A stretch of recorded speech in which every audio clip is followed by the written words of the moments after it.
اللہ میرے آقا، انداز فقیرانہ،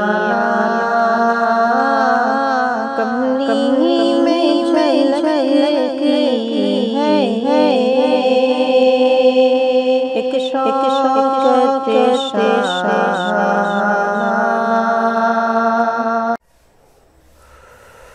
السلام علیکم ورحمۃ اللہ وبرکاتہ۔ بسم اللہ الرحمن الرحیم۔ الحمد للہ رب العالمین والعاقبۃ للمتقین والصلاة والسلام علی سید الانبیاء والمرسلین۔ لا الہ الا اللہ الحلیم الکریم، سبحان اللہ رب العرش العظیم، الحمد للہ رب العالمین۔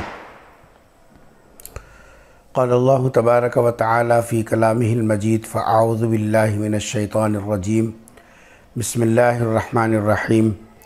وَذَرُوا ظَاهِرَ الْإِثْمِ وَبَاطِنَهُ، صدق اللہ العظیم۔ قال النبی صلی اللہ علیہ وسلم، لا يؤمن احدکم حتی اکون احب الیہ من ولدہ ووالدہ والناس اجمعین، وفی روایت لا یؤمن احدکم حتی یکون ہواہ تبعا لما جئت بہ، او کما قال علیہ الصلاۃ والسلام۔ اللہ کا کلام جو دستور زندگی ہے، اس میں اللہ تبارک و تعالیٰ نے ہم ایمان والوں سے اس بات کا مطالبہ کیا کہ وَذَرُوا ظَاهِرَ الْإِثْمِ وَبَاطِنَهُ، کہ اے میرے بندو، تم ظاہری گناہ بھی چھوڑ دو اور باطنی گناہ بھی چھوڑ دو۔ جس کام کا گناہ ہونا سمجھ میں آ جائے وہ بھی چھوڑ دو، اور جس کام کا گناہ ہونا یہ سمجھ میں نہیں آ رہا ہے لیکن اہل علم صاحب فہم لوگ اس کو گناہ بتا رہے ہوں، اور شریعت کی نظر میں وہ گناہ ہے، اگرچہ کہ ہمارے سمجھ میں نہ آ رہا ہو، اس کو بھی چھوڑ دو۔ اور پیغمبر کی حدیث تو آپ نے سنی، جس میں سرکار دو عالم صلی اللہ علیہ وسلم نے فرمایا، تمہاری خواہشات جب تک میرے لائے ہوئے دین کے تابع نہ ہو جائیں تو پھر تم اپنے آپ کو مومن نہ سمجھنا۔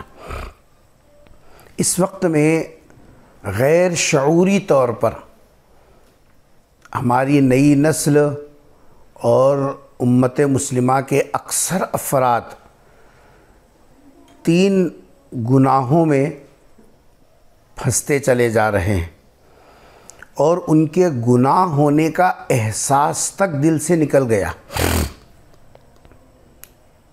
حالانکہ ایمان کا تقاضا تھا کہ شعوری طور پر کلمے کو سمجھتے، بندگی کا تقاضا کیا ہے وہ سمجھتے، لیکن آج حال یہ ہے کہ ہمارے پاس رسم و رواج، بس یہی کل ہماری دینی کائنات ہے، اس کے علاوہ کوئی دوسری چیز ہے نہیں۔ جن غیر شعوری طور پر جن گناہوں میں امت مسلمہ پھنستی چلی جا رہی ہے، اور اس کے گناہ ہونے کا احساس آہستہ آہستہ دلوں سے نکل چکا، ان میں سے ایک ہے ناچ گانا۔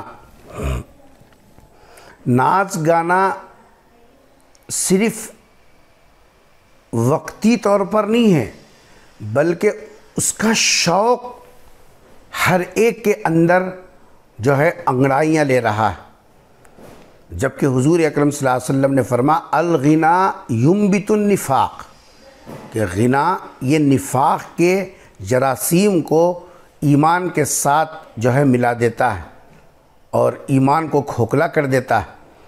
لیکن آج آپ دیکھیں گے نیا جی صاحب جو ہے ہمارا جو ہے طبقہ، ان کے اندر آپ غیر محسوس طریقے سے اس کے گناہ ہونے کا احساس نکل گیا اور اس کو ایک ٹائم پاس کے جیسا اور پھر ایک وقت گزاری کے طور پر جو ہے اس کے اندر پھنس رہے۔ اس لیے ہماری اپنی ذمہ داری ہے کہ اس کے گناہ ہونے کے احساس کو ہم بتائیں کہ جو ہے بڑوں کی ذمہ داری ہے۔ اسی طریقے سے دوسرا ہے بے پردگی اور جو ہے لباس میں بے اعتدالی۔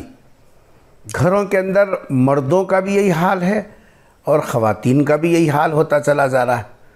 پرانے زمانے میں ہم دیکھتے تھے ہماری والدہ کو بھی اور گھر کی بڑی بوڑھی عورتوں کو، خاندان میں بھی بڑی بوڑھی عورتوں کو، وہ بھی مردوں کی طرح کرتا بھی پہنتی تھی، اگرچہ کہ ان کی کرتے کی مقدار لمبائی چوڑائی چھوٹی ہوتی تھی، لیکن آستین والا کرتا جیسا پہنا کرتی تھی۔ تو پھر ان کی گود میں جو بچیاں پلیں اور بڑیں تو وہ باپردہ جیسا خواتین بن کر اور باپردہ جیسا بیویاں بن کر شوہروں کے گھروں کو گئی۔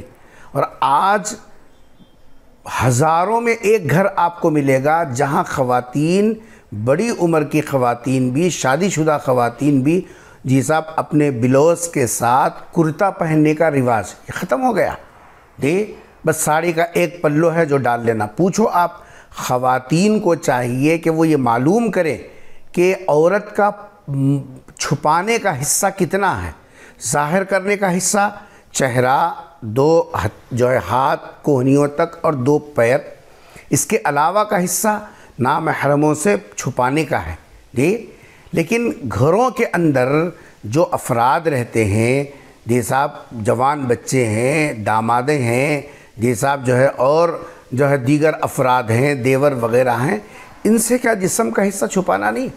اور اسی کا نتیجہ ہے کہ ہماری ان کی گود میں پلنے والی جو بچیاں ہیں وہ بھی کپڑوں سے متعلق بالکل بے شعور ہیں۔ بس جو فیشن آ رہا ہے بس اسی کے پیچھے چل رہی ہیں۔ اب آپ بولیے، مائیں ہی جب فیشن والے کپڑے استعمال کریں اور مستور کپڑے جیسا جو اصل سطر ہے وہ کپڑے اس کو پسند نہ کرے تو پھر آنے والی نسلیں کس طریقے سے کریں گے؟ 2 گناہ۔ تیسرا گناہ یہ ہے فحش کلامی، زبان کو جیسا جو ہے گالیوں کے لیے استعمال کرنا اور پھر ایسے الفاظ استعمال کرنا جو حیا کے بالکل خلاف ہو۔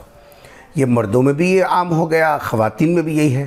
اس لیے جو ہے کوشش کرنا چاہیے کہ ہمارے بچوں کے اندر یہ چیزیں رائج نہ ہو، اور اس کی تربیت کی بڑوں کی ذمہ داری ہے۔